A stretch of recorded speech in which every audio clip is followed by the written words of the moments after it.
YouTube சேனலுக்கு உங்கள் எல்லாரையும் வரவேற்கிறேன். நேற்று நம்ம தமிழக முதலமைச்சர் மாண்புமிகு திரு ஜோசப் விஜய் அவர்கள் விவசாயிகளுக்கான கடன் தள்ளுபடியை அறிவிச்சிருக்காங்க. ஃபர்ஸ்ட் டிவிகே கவர்மெண்டோட எலெக்ஷன் மேனிஃபெஸ்டோவில் கொடுத்த one of the key point தான் இந்த சிறு விவசாயிகள் குறு விவசாயிகளுக்கு கடன் தள்ளுபடி.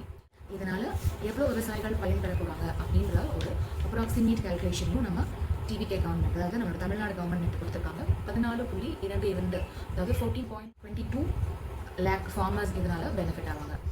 அவங்களோட கடன் சுமையிலேருந்து அவங்க ஓரளவுக்கு அவங்கள வெளியே கொண்டு வந்துக்க முடியும்.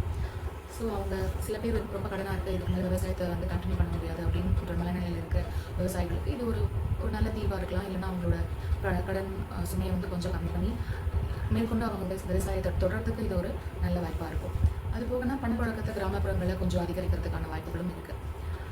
முக்கியமாக நம்ம எல்லாருக்கும் அடிக்கடி நம்ம எல்லாரோட மனசும் கஷ்டப்படுத்துகிற விதமாக சில செய்திகள் நம்ம கேட்போம். என்னென்னா, இந்த இடத்துல விவசாயிகள் கடனை திருப்பி கொடுக்க முடியாமல் தற்கொலை பண்ணிக்கிட்டாங்க அப்படின்னு நம்ம நிறைய நியூஸ் நம்ம பார்த்துருக்கோம்.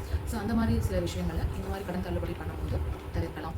நல்ல விஷயங்களை பார்த்துட்டோம். ஸோ இது எப்பவுமே ஒரு விதத்தில் பாசிட்டிவாக இருந்தால் நெகட்டிவாக சில விஷயங்கள் இருக்கும் இல்லையா? ஸோ அந்த மாதிரி நெகட்டிவாக இதில் என்னென்ன விஷயங்கள் பார்க்குறோம் அப்படின்னா, இதனால் தமிழ்நாடு கவர்மெண்ட்டுக்கு ஏற்படக்கூடிய ஃபினான்ஷியல் பேர்டன் 2044 கோடி. விவசாயிகளுக்கான வேறு எந்த விஷயங்களை மேம்படுத்தினா அவங்களால இன்னும் வேகமாக செயல்பட முடியுன்றதுக்காக க்ராப் இன்சூரன்ஸை இன்க்ரீஸ் பண்ணலாம். அவங்களோட ப்ராடக்ட்ஸை மார்க்கெட்டிங் பண்ணுறதுல கொஞ்சம் கவனம் செலுத்திங்கன்னா இதை விட பெட்டர் ரிசல்ட்ஸ் கிடைக்கும். ஸோ ஓவராலாக பார்த்தீங்கன்னா இது ஒரு நல்ல முன்னெடுப்பு. இதனால் பயன்பட போகிற எல்லா விவசாயிகளுக்கும் நம்மளுடைய வாழ்த்துக்கள்.